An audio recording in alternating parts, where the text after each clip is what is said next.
We also spoke to the MD and CEO of the National Housing Bank on how this will impact the affordable housing segment and what does it mean for the government's mission of housing for all by 2022.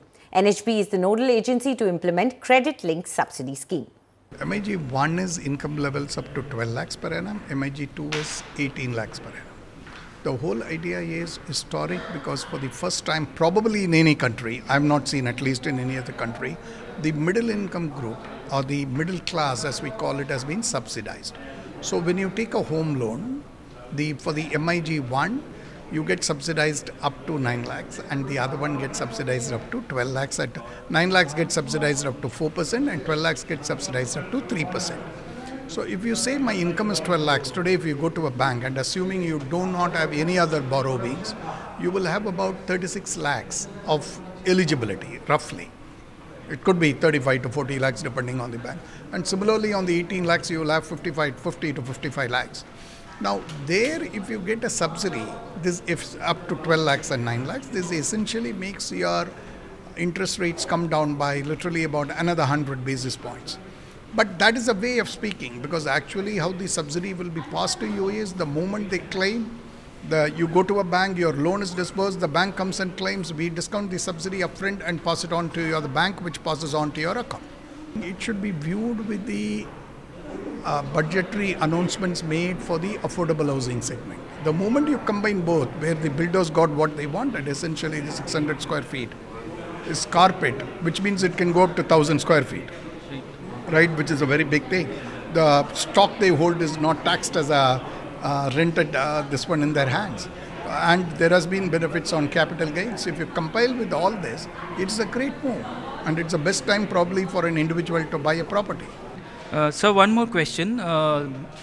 Minister in his speech, he briefly showed his unhappiness over the CLSS allocation across India. So how do you plan to take it forward? Because the general complaint is that the penetration to the target audience is not as it is supposed to be. Right. See, what we are seeing is ultimately the financial institutions have to do it. We are only a CNA who administers whatever comes to us. But we have done about 17 workshops and in this 426 crores, 82% has come from the housing finance institutions. So I think the banks need to take a little more active interest in doing it, so it would at least double this amount. Right, sir. And the last question, that this government's grand vision of housing for all by 2022, and you are a stakeholder in that. So what is your outlook? Is this target achievable? What is the progress? See, I have a very simple thing. Any target or goal has to be set at a high where you aspire and run for it. And I ask only this, why do we even think it is not achievable?